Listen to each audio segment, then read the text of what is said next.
Lecture સુધી આપણે biotechnology જે છે તેનું ઇમ્પોર્ટન્સ સમજ્યા. એટલે કે બાયોટેકનોલોજીની મદદથી આપણે કૃષિ ક્ષેત્રે કેટલા સુધારા થયા અને મેડિસિન એટલે કે ઔષધીય ક્ષેત્રે કેટલા સુધારા થયા તે અંગે ડિસ્કશન કર્યું છે. પરંતુ આ બધા સંશોધનો જે છે એ એક લિમિટેશનમાં થવા જોઈએ અને એ સમજવા માટે આપણે નૈતિક પ્રશ્નો જે છે એની નોંધ લઈએ. ચાલો તો એથિકલ ઇશ્યુઝ અથવા નૈતિક પ્રશ્નો. એથિકલ ઇશ્યુઝ ઓર આપણે એને ગુજરાતીમાં કહીએ છીએ નૈતિક પ્રશ્નો. એથિકલ ઇશ્યુઝ અથવા નૈતિક પ્રશ્નો ખરેખર શું છે? જે પણ સંશોધન થઈ રહ્યું છે તો તેની અંદર આપણે ટ્રાન્સજેનિક એનિમલ્સ જે છે ખાસ કરીને પારજનનિક પ્રાણીઓ કે વનસ્પતિ કે જે પણ સજીવોનો આપણે ઉપયોગ કરતા હોઈએ ત્યારે એમાંથી કોઈ ઉપયોગી નિપજ મેળવતી વખતે આપણે જે તે સજીવની એની પોતાની પણ કેટલીક જે જીવન જરૂરિયાતની બાબતો છે તેને આપણે ભૂલી જઈએ છીએ અને ફક્ત આપણો જ ફાયદો જોતા હોઈએ છીએ. તો એવા કિસ્સામાં કેટલાક નૈતિક પ્રશ્નો અથવા તો નૈતિક મૂલ્યો જે છે એ આપણે નક્કી કરવા જોઈએ જેથી કરીને સંશોધન જે છે એ ગમે તે રીતે નથી થઈ શકતું. દરેક બાબતો જે તે સજીવને લગતા પાયાના મૂળભૂત સિદ્ધાંતો જે છે એ ધ્યાને લઈ અને પછી જ સંશોધનની પરવાનગી મળે છે. તો પહેલું સેન્ટેન્સ છે એનસીઆરટી કે manipulation of organisms. Manipulation of organisms by human race. Human race એટલે માનવ જાતિ. Human race cannot go on further without any control or regulation. मतलब કે માનવ જાત વડે અન્ય પ્રાણીઓ કે વનસ્પતિઓ જે છે કે જેના પર સંશોધન થઈ રહ્યા છે એના અંગેના સંશોધનો જે છે એ આડેધડ અથવા તો ગમે તે રીતે અખતરા કરી શકાતા નથી. જે પણ નૈતિક પ્રશ્નો છે અથવા નૈતિક મૂલ્યો જે છે એ બાબતોને આપણે ધ્યાનમાં લેવી પડે છે. ત્યાર પછી જ જે તે સંશોધન જે છે એ તમે આગળ વધારી શકો છો. તો એથિકલ સ્ટેન્ડર્ડ્સ આર રિક્વાયર્ડ. નૈતિક મૂલ્યો જે છે અથવા તો એથિકલ સ્ટેન્ડર્ડ્સ આર રિક્વાયર્ડ. નૈતિક મૂલ્યો જે છે તેની જરૂર છે. Ethical standards are required to evaluate the activity of human race or humans which may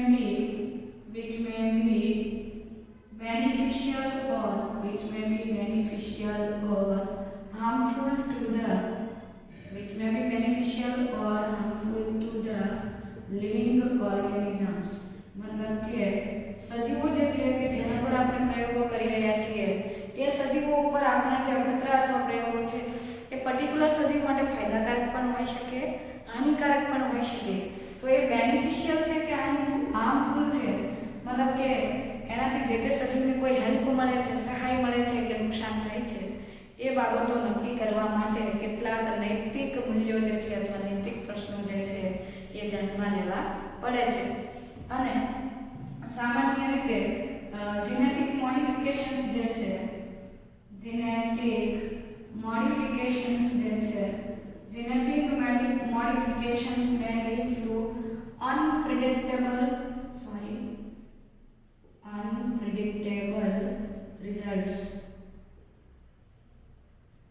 मतलब કે આપણે જનીન ઇજનેરી વિદ્યાની મદદથી જે ટ્રાન્સજેનિક એનિમલ્સ બનાવીએ છીએ અથવા તો કોઈ પણ સજીવમાં જનીન પરિવર્તન કરીએ ત્યારે આ જનીન પરિવર્તિત સજીવો જે છે એમાં ઘણી વખત અનએક્સપેક્ટેડ રિઝલ્ટ્સ મળે છે, અણધાર્યા જોખમો સર્જાતા હોય છે.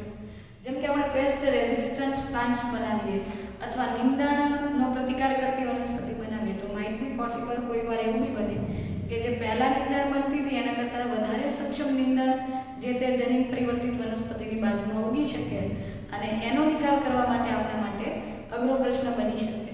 તો અણધાર્યા જોખમ જે છે એ નોંધી શકે છે. એ રીઝનથી આ સંશોધનો અપ્રૂવ કરતા પહેલા ઘણા બધા પ્રશ્નો જે છે એ કન્સિડર કરવાના હોય છે. આ માટે ભારત સરકારે જે છે કે ભાઈ આવા કોઈકને કોઈક અણધાર્યા પરિણામો મળે છે તો એને કંટ્રોલ કરવા મતલબ કે જનીન પરિવર્તિત સંશોધનો જે છે એને નિયંત્રિત કરવા માટે ભારતમાં એક સંસ્થા આવેલી છે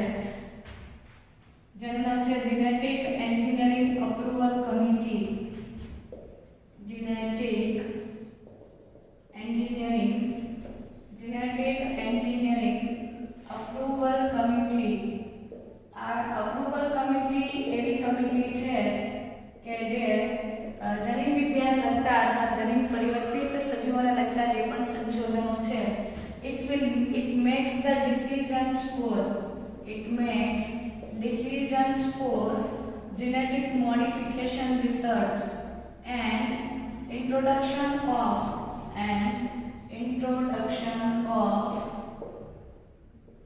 genetically modified organisms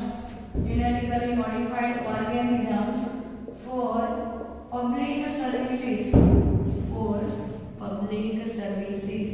એટલે કે પબ્લિક સર્વિસીસ માટે આપણી અંદર ખાસ કરીને ખોરાક અને દવા કે રસીના સ્વરૂપમાં આપણે જે જનીન પરિવર્તિત સજીવોનો ઉપયોગ કરીએ છીએ તો એને લગતા જે સંશોધનો છે એનું નિયંત્રણ અથવા તો એ સંશોધનો અપ્રૂવ કરવા કે ન કરવા એ અંગેનું જે ડિસિઝન છે એ આ institute genetic engineering approval committee દ્વારા લેવામાં આવે છે અને આ જે સંસ્થા છે એ કયા સંશોધનને માન્ય ગણવું, કેટલા પ્રાણીઓના ઉપયોગ માટે મંજૂરી આપવી કે ન આપવી વગેરે જેવા નૈતિક પ્રશ્નો ધ્યાને રાખ્યા પછી જ જનીન વિદ્યાને લગતા સંશોધનોની પરવાનગી આપતી હોય છે. આથી એથિકલ સ્ટાન્ડર્ડ્સ જે છે એ બહુ અગત્યના છે. જો આપણે એથિકલ સ્ટાન્ડર્ડ્સ વગર જ રિસર્ચ જે છે એને અપ્રૂવ કરતા જઈશું તો એક ટાઈમ એવો આવશે કે આપણા માટે પર્યાવરણમાં જે જૂના પ્રશ્નો હતા એના કરતાં પણ ગંભીર પ્રશ્નો સર્જાઈ શકે છે. પરંતુ આવા ગંભીર પ્રશ્નો રોકવા માટે સંશોધનો જે છે એની મૂલ્યતા નક્કી કરવામાં આવે છે. કેટલું અગત્યનું છે અથવા તો ખરેખર નૈતિક રીતે તે સંશોધનને મંજૂરી આપવી કે કેમ, એનાથી બાકીના જાતિઓને જે નુકસાન થાય છે એ પણ ધ્યાને લેવામાં આવે છે. જ્યારે સંશોધન કરતી વખતે આપણે મનુષ્યના જનીનો કોઈક પ્રાણીમાં દાખલ કરીએ અથવા કોઈ ઉપયોગી સૂક્ષ્મજીવના જનીનો મનુષ્યમાં દાખલ કરીએ ત્યારે જે તે જાતિની જે ગુણવત્તા અથવા તો એની જે વિશેષતા છે એ જોખમાય છે. હું તમને એક્ઝામ્પલ આપું કે તરબૂચ જે છે એ સૌથી વધારે મોટા કદનું ફ્રૂટ બનાવવા માટે ફેમસ છે. પણ ફ્રૂટની સાઇઝ મોટી હોવા માટેનું જવાબદાર જનીન તમે બધા જ ફ્રૂટ્સમાં દાખલ કરી દો તો તરબૂચનું જે યુનિક કેરેક્ટર છે એ જળવાઈ શકતું નથી.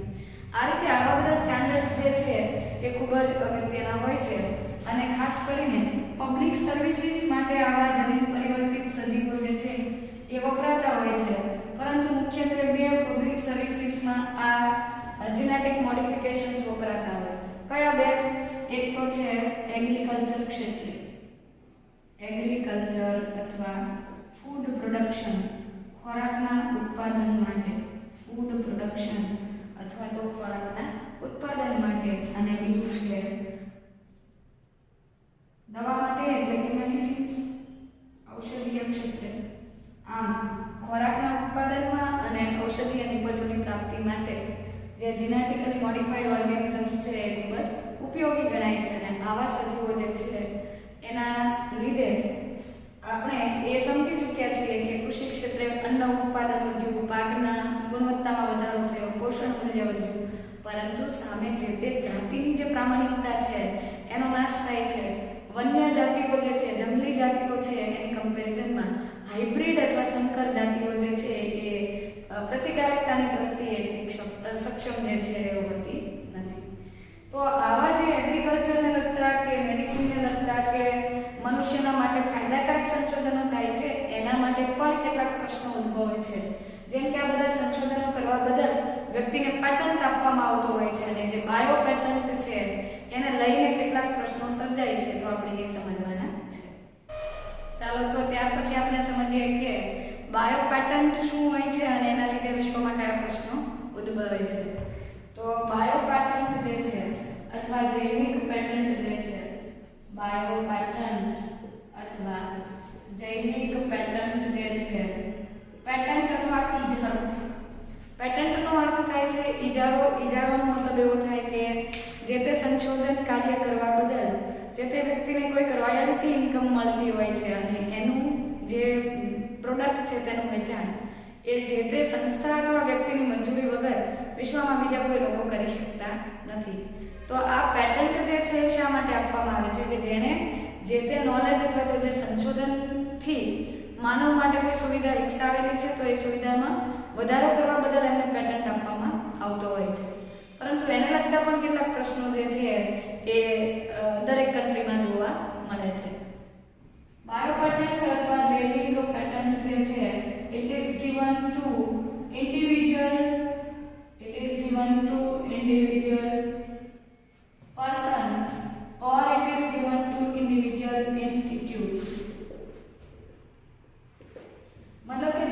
પેટન્ટ જે છે અથવા તો ઇજારો જે છે એ કોઈ વ્યક્તિને અથવા કોઈ સંસ્થાને આપવામાં આવે છે કયા કાર્ય બદલ? કોઈ નવી સુવિધા, પ્રોડક્ટ, પ્રોસેસ કે કંઈક નવી માનવ કલ્યાણ માટેની સુવિધા વિકસાવવા બદલ. તો આ પેટન્ટ જે છે એને લઈને પણ પ્રશ્નો ઉદ્ભવે છે.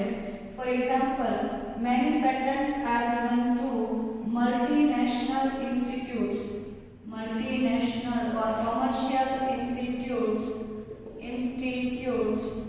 for some knowledge of bioresources innovation or the knowledge regarding it which is actually derived, developed and which is actually identified, developed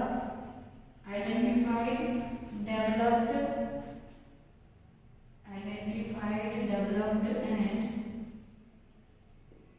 used by local people or indigenous farmers.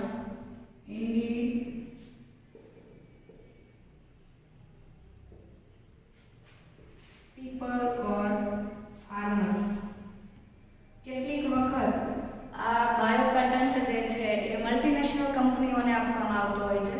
Multinational કંપનીઓ જે છે એ કોઈક જૈવિક રિસોર્સિસ જે છે અથવા જૈવિક સ્ત્રોતોનું જ્ઞાન જે છે એનું એવું જ્ઞાન કે જે પહેલેથી કેટલાક ખેડૂતો અથવા તો જે તે લોકલ પબ્લિક પાસે એ પ્રોડક્ટ વિશેની માહિતી અથવા ઔષધીય વિદ્યતા જાણતા હોય એ બાબતને કંઈક જુદી રીતે રજૂ કરી અને અલગ અલગ કંપનીઓ જે છે એ નવા સંશોધન તરીકે ઓળખાવી અને પેટન્ટ મેળવતી હોય છે.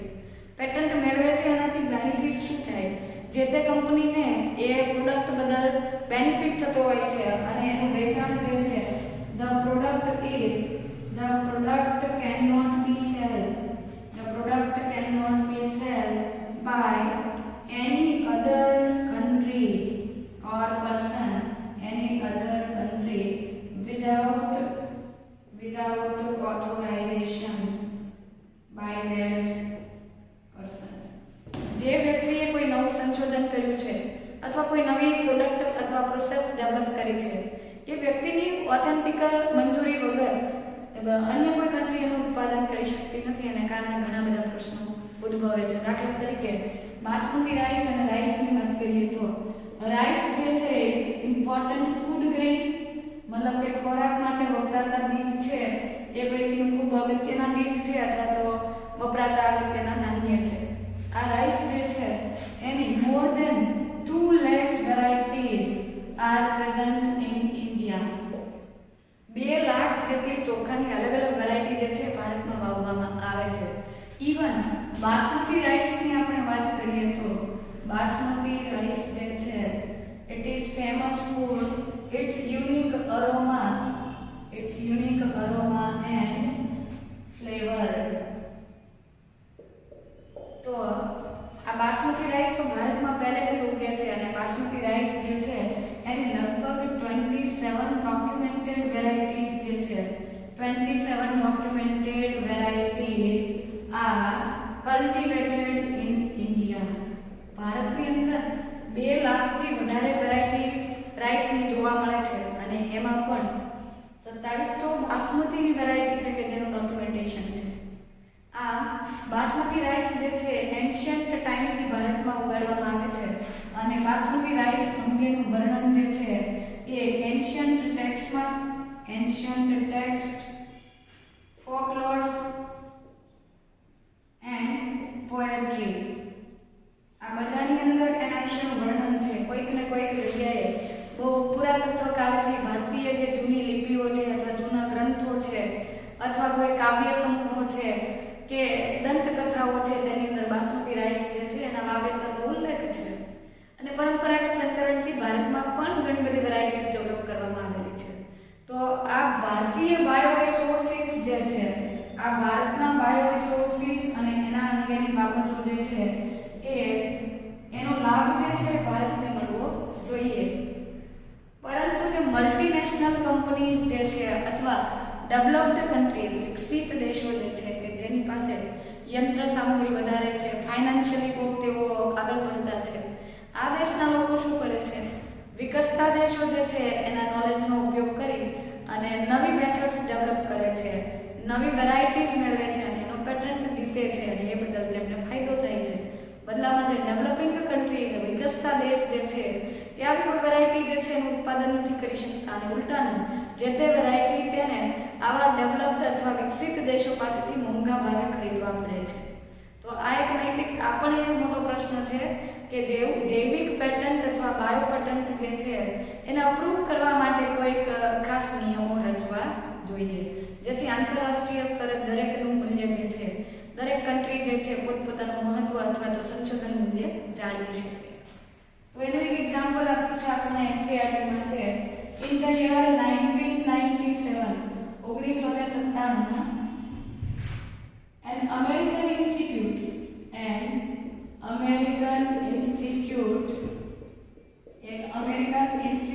જે છે it got the patent of a variety of basmati rice. Innovative, or we can say new variety of basmati rice. Basmati rice જે છે એની નવી વેરાયટી શોધવા બદલ એક અમેરિકન કંપની જે છે તેને પેટન્ટ આપવામાં આવ્યો અને આ પેટન્ટ કોણે આપ્યો? The patent was given by US Patent and Trademark Office. મતલબ કે ખરેખર તો બાસમતી રાઈસ જે છે જેની અરોમા અને ફ્લેવર બહુ ફેમસ છે કુદરતી રીતે ભારતમાં થતી એક વેરાયટી છે અને એના અંગેની બાબતો કે જાણકારી ભારતીય ખેડૂતો પાસે વધારે છે. છતાં એમનું આ જ્ઞાન છે એ કોઈ અમેરિકન કંપનીએ એની અંદર થોડા સુધારા વધારે કરી અને નવી વેરાયટી બનાવી અને આ નવી વેરાયટી ઉગાડવાનો પેટન્ટ એને કોણે આપ્યો છે? It was given by US Patent and Trademark Office. અમેરિકાની અંદર આવેલી પેટન્ટ અને ટ્રેડમાર્ક ઓફિસ વડે એને પેટન્ટ આપવામાં આવ્યો અને આ પેટન્ટ એકવાર આપી દીધા પછી જે તે વેરાયટી જે છે એનું વાવેતર it cannot be sold by, it cannot sell or cultivated by any other countries. આ કન્ટ્રીએ જે તે પેટન્ટ આ નવી વેરાયટી માટેનો પેટન્ટ એની પાસે છે તો એ રાઈસનું વાવેતર અને વેચાણ તેઓ અમેરિકામાં પણ કરી શકે છે, અધર કન્ટ્રીમાં પણ કરી શકે છે. જ્યારે બાકીના દેશ કે અન્ય લોકો આ જે વેરાયટી છે એનો ઉપયોગ કરી શકતા નથી, એના માટે એને સત્તાવાર મંજૂરી લેવી પડે છે. તો આવા પ્રશ્નો જે છે એના માટે કોઈ નિશ્ચિત નિયમો બનાવવા જોઈએ. ચાલો તો હવે એ સમજીએ કે આ જે અમેરિકન ઇન્સ્ટિટ્યૂટ છે કે જેણે US પેટન્ટ અને ટ્રેડમાર્ક ઓફિસ પાસેથી જે પેટન્ટ જીત્યો હતો અથવા તો રજિસ્ટર્ડ કરાવ્યો હતો એ વેરાયટી એમણે કેવી રીતે બનાવી હતી? તો આ કંપનીએ શું કર્યું હતું? ભારતીય જે બાસમતી રાઈસ હતા એટલે કે Indian basmati rice were crossed with dwarf rice varieties એટલે કે વામન છોડ જે છે રાઈસના વામન છોડ અથવા ચોખાના જે નીચા છોડ છે તેની સાથે એમણે ભારતીય છોડનું સંકરણ યોજી અને નવી વેરાયટી બનાવી હતી જેને એમણે નામ આપ્યું હતું new variety of basmati rice. બાસમતીની નવી વેરાયટી બનાવી અને આ બદલ તેઓ પેટન્ટ જીત્યા હતા. હવે થાય છે શું કે આ વેરાયટી તો ખરેખર ભારતીય વેરાયટીમાંથી વપરાયેલું છે એટલે કે ભારતનો બાયો રિસોર્સ જે છે જૈવિક સ્ત્રોત જે છે એનો એમણે ઉપયોગ કરી અને પેટન્ટ બનાવ્યું છે. તો આવા ઘણા બધા પ્રશ્નો હોય છે. Similar attempts are being made for similar attempts are being made for the herbal medicines or ayurvedic medicines that are derived by Indian plants including turmeric and neem. ભારતની અંદર હળદર અને લીમડો જે છે એ આયુર્વેદિક ઔષધ છે. એમાંથી બહુ બધું એન્ટીબાયોટિક અથવા તો પ્રતિજૈવિક મૂલ્ય રહેલું છે. આ બાબતનું નોલેજ આપણા પૂર્વજોના સમયથી છે અને આના નોલેજનો ઉપયોગ કરી અને નવા કંઈક પેટન્ટ અથવા નવી કોઈ પદ્ધતિ કે પ્રક્રિયાઓ બનાવવા માટેના પેટન્ટ ઘણા બધા કન્ટ્રી જે છે ઘણા બધા દેશોએ લેવા માટે પ્રયત્ન કર્યો છે અને આથી જ આપણે સજાગ થવું જોઈએ અને કોઈ પણ આપણું જે જૈવિક સ્ત્રોત કે નોલેજ જે છે એ પરંપરાગત જ્ઞાન જે છે એનું કોઈ ઉઠામણું ન કરે અથવા તો એનો પેટર્ન કોઈ બીજા દેશ સુધી ન જાય એ માટે આપણે કોઈ ચોક્કસ નિયમો નક્કી કરવા જોઈએ અને એ માટે ઇન્ડિયન પેટન્ટ એક્ટ જે છે એ લાગુ પાડવામાં આવેલું છે અને ઇન્ડિયન પેટન્ટ એક્ટ મુજબ આપણે આવા કોઈ પણ સંશોધન જે છે એની નોંધ રાખતા હોઈએ છીએ, જેથી કરીને બીજા કન્ટ્રી આપણા જૈવિક મૂલ્ય અથવા તો જૈવ વિવિધતા જે છે એને લગતા નોલેજનો ઉપયોગ કરી અને નવા કોઈ આવા પેટન્ટ હાંસલ ન કરી શકે. આમ છતાં જે ડેવલપ્ડ કન્ટ્રીઝ છે એ વારંવાર કંઈક ને કંઈક આવું કરતા રહે છે, તો એના માટે કોઈ સ્ટ્રિક્ટ નિયમ હોવા જોઈએ, કોઈ કડક કાયદા જે છે એ રચવા જરૂરી બને છે. તો એના માટે આપણે એ પણ સમજવાનું છે કે બાયોપાયરેસી શું છે.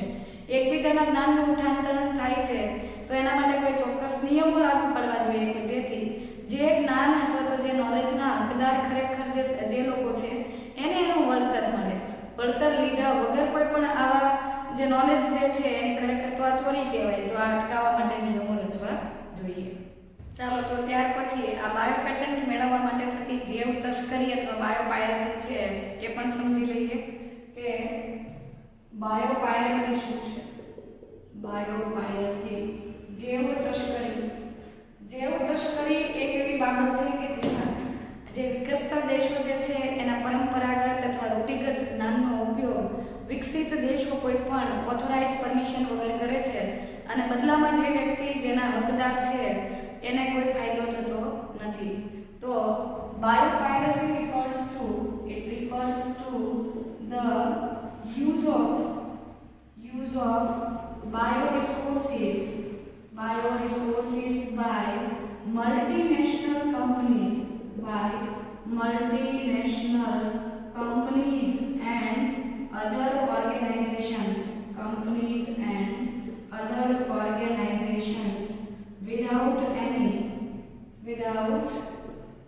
without proper authorization or authorized permission, authorization from countries or people concerned without compensatory payment. ખરેખર તો આવા જૈવિક સ્ત્રોતોનો ઉપયોગ કરતી વખતે કોઈ કમ્પેન્સેટરી પેમેન્ટ મેથડ હોવી જોઈએ કે ભાઈ તમે જે તે દેશનું કમ્પેન્સેટરી પેમેન્ટ, મતલબ કે એક સંશોધન કરતી સંસ્થા જ્યારે કોઈક દેશના રૂઢિગત જ્ઞાનનો કે જૈવિક સ્ત્રોતોનો ઉપયોગ કરતી હોય ત્યારે જે તે સંસ્થાએ એ સંશોધન કરતી વખતે જે દેશના નોલેજનો ઉપયોગ કર્યો કે જૈવિક સ્ત્રોતોનો ઉપયોગ કર્યો છે એ દેશ કે વ્યક્તિ કે જેની સાથે સંકળાયેલા લોકો છે એને એમને કોઈ ચોક્કસ વળતર આપવું જોઈએ, પરંતુ જૈવ તસ્કરીમાં આવું કોઈ વળતર મળતું નથી અને રૂઢિગત જ્ઞાન જે છે એનું ઉઠાંતર કરવામાં આવે છે. તો આવું રોકવા માટે કોઈ પર્ટિક્યુલર રૂલ્સ હોવા જોઈએ. દાખલા તરીકે જે ડેવલપ્ડ કન્ટ્રીઝ છે, વિકસિત દેશો છે જેમ કે America, developed countries like America, they are financially rich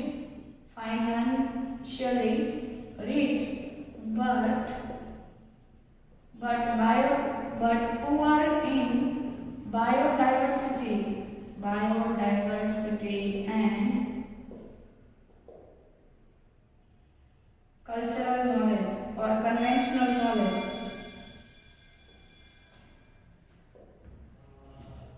વિકસિત દેશો જે છે, અમેરિકા જેવા વિકસિત દેશો જે છે એ ફાઇનાન્શિયલી રીચ હોય છે, પરંતુ તેઓ પુઅર છે બાયોડાયવર્સિટીની બાબતમાં, એટલે કે જૈવિક બાબતો અને ખાસ કરીને જે કલ્ચરલ અથવા તો જે કન્વેન્શનલ નોલેજ છે, રૂઢિગત નોલેજ છે એની બાબતમાં તેઓ કેવા હોય છે, પાછળ હોય છે. જ્યારે બીજી તરફ ડેવલપિંગ કન્ટ્રીઝ એટલે કે વિકસતા દેશો, વિકાસશીલ દેશો જે છે, આ દેશોની અંદર પબ્લિક જે છે, ખાસ કરીને જે ઇન્ડિજિનિયસ પીપલ અથવા તો ગ્રામ્ય વિસ્તારમાં રહેતા ખેડૂતો જે છે એમની પાસે આવું બાયોડાયવર્સિટી એટલે કે જૈવ વિવિધતા અને રૂઢિગત જ્ઞાન વધારે હોય છે. તો રૂઢિગત જ્ઞાન જે છે એ ભારતની અંદર વધારે છે, કારણ કે આપણે વર્ષોથી આયુર્વેદિક બાબતો અથવા ઔષધીય અગત્યતા જે છે વનસ્પતિની એ આપણા પૂર્વજોના સમયથી ચાલતી આવી છે. તો આવું જે નોલેજ જે છે એ મલ્ટીનેશનલ કંપનીઝ અથવા તો જે વિકસતા દેશો જે છે એ વિકાસશીલ દેશોના આવા રૂઢિગત જ્ઞાનનું ઉઠામણું કરે છે, એનો ઉપયોગ કરે છે ટુ સેવ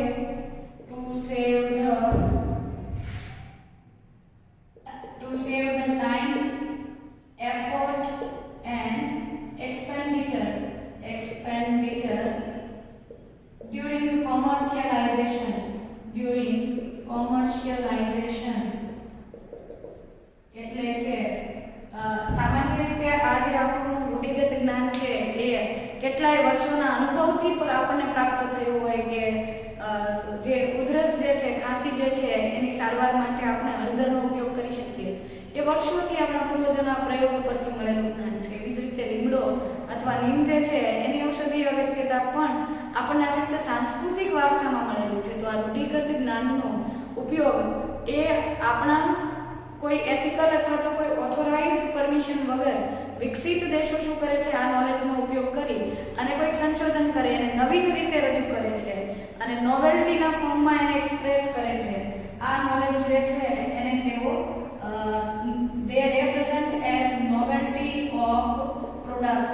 મતલબ કે એમાંથી કોઈ નવીન પ્રકારની પદ્ધતિ, પ્રોડક્ટ કે પ્રોસેસીસ જે છે એ શોધી કાઢે છે અને એ બદલ તેઓ જે છે એ પેટન્ટ જીતતા હોય છે.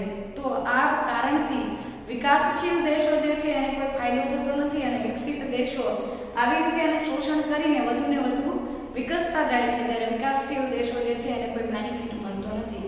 આથી આ બાયોપાયરસી અટકાવવા માટે ઇન્ડિયન પાર્લામેન્ટ જે છે, ઇન્ડિયન પાર્લામેન્ટે આ બાયો પેટન્ટ બિલ અથવા તો બાયોપાયરસીને અટકાવવા માટે પેટન્ટ માટેના બિલ જે છે એનું અમેન્ડેશન કર્યું છે, રેકગ્નિશન કર્યું છે અને એ અપ્રૂવ થયા પછી જ કોઈ કંપની જે છે એનો ઉપયોગ કરી શકે છે. મતલબ કે પરવાનગી વગર કોઈ દેશ બીજા દેશની કોઈ જૈવિક નિપજો અથવા તો એની કોઈ જૈવ વિવિધતા કે એનું જે રૂઢિગત જ્ઞાન છે એનો ઉપયોગ કરી શકતા નથી. એ માટેના જે ચોક્કસ નિયમો છે એ ઘડવામાં આવેલા છે. આ રીતે જૈવ તસ્કરી અને સંશોધનને લગતા અન્ય પ્રશ્નો જે છે એના નિકાલ માટે આંતરરાષ્ટ્રીય સ્તરે કડક નિયમો હોવા જોઈએ અને એનું ચુસ્તપણે પાલન થવું જોઈએ, જેથી કરીને વિકાસશીલ દેશો જે છે એ પણ સંશોધન ક્ષેત્રે પોતાનું જે સ્થાન છે એ આગળ લાવી શકે.